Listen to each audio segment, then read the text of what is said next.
Okay, so this is session number 2. So with this, we're going to start. We're going to do some slight, just a little bit of review for just a couple minutes to get our brains going back into the thing. And then we're going to actually spend a good chunk of time going through homework and talk about learnings and thoughts and processes so that we can help each other do better and learn from one another. So we'll do that, and then the last part of the class we'll actually go through 2 different techniques that you'll be able to implement and use over the next 6 to 8 weeks. I guess it's 6 weeks before our next class. Okay. So with this, we went over unconscious bias, micro-messaging, personalization, and relevance.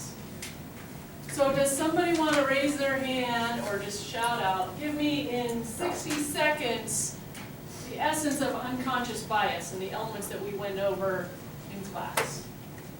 Yes. Biases that we are using unaware. So Yeah. we have, I noticed something that I did in my sewing classes was I was helping the boys in the class more than I was the girls. And it's not that I'm like, oh, boys are not as good as seamstresses as as girls, but normally they're the ones that ask more questions or need more help because it's not. Yeah. And so that was an unconscious bias that I realized that I had. Yeah, and I want to talk about that more in the homework section, right? So as they learn a new skill, tell them, okay, now implement it when you're doing your labs. Right. And then that next step is not only implement it, but now I want you to teach somebody else to do it. And that's what this concept teaching is let's not just practice, right? There's a passive learning where you're being told, here's what it is, or you're reading. Then there's the, I'm actually trying to implement and do it. But that third level is now you got to teach somebody else. And that's really powerful as you start to go down that path with these students. So let's take a few minutes, group activity. Hey, we haven't done one of those yet today, right? So with group activity, we're going to answer a couple questions. I want you to pair up with somebody that is not at your table. So we actually did a study with over 600 students on implementing these gamification techniques. We could factor out that it didn't matter what age our students were, what their gender was, their ethnicity, time on video games. We were concerned with the fact that maybe people who liked video games would do it, people that didn't like video games would hate the process. Wasn't necessarily true. What happened if they weren't really comfortable with technology? Didn't seem to change much, whether they were working or whether they were a student full-time or whatnot. But really, a majority of them, right? Only 1% thought it motivated them less. Like, this is just so stupid, what are you making me do? 15% were like, whatever, we don't really care. Right? But look at how much more it motivated, 39 to 45%. By changing some of the verbiage and giving them some cool graphics. It does help. I use Dojo, and it's an elementary school app, and they love it. My seniors. Yeah. So, with that, we're going to do a group activity, but you're not getting out of your chair just yet. What you're going to do is, you're going to take the pad of paper that has the fun, cool colors, and I want you, for a few minutes, okay, I want you to brainstorm what are ways you can implement gamification in your techniques. So I want you to write one thought per piece of paper. So I'm going to turn tests into quests. I'm going to write whatever it is. Okay, when you think you're done, go ahead and put them, and don't overlap them. Let's try and fill up the whole board with your different thoughts and comments that you have. What if I want to remember these? Take a picture. Well, you'll be able, I'm not destroying them or anything. You'll be able to. I'll forget it. You'll be able to I take, have ideas though. you'll be able to take them home with you, most definitely.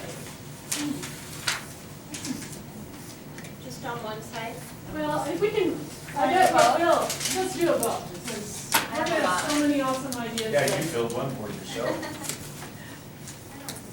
I have 8. We had 8 teams.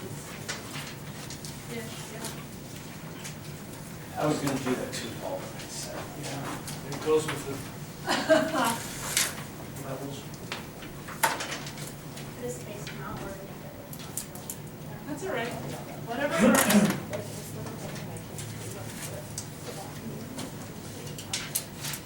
Yeah.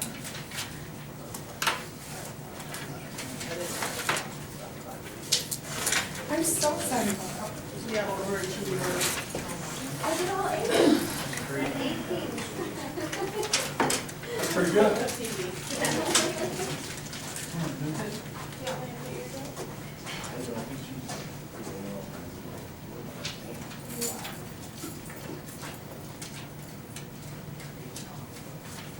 The knowledge zone instead of a test. What about tic-tac-toe?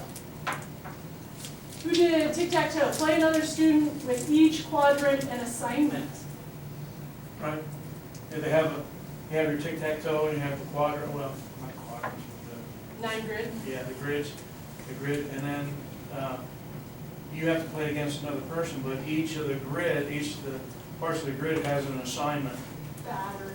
Better. Better. No, right? No, and to Sandy's point, I think that's a really good challenge at the end of the day is how are you going to actually implement and practice this to make it your new normal, Get out of your comfort. right? Get out of your comfort zone.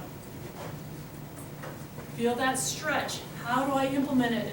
And realize it's okay that you fall every once in a while. I think there were some great inputs on how to find help as you're moving forward and as you're stretching. And so take mental note of that, okay, what are things that other people, right? You don't have to climb this mountain yourself. I think that's a big takeaway, okay? You can ask anybody in this class. You could give me a call, you could give Sandy a call, right? Let us help be a resource as you go on this journey. And we'll certainly talk more about that in our next class of making sure that we can have a sense of community and continuous improvement as we continue to stretch ourselves and become better.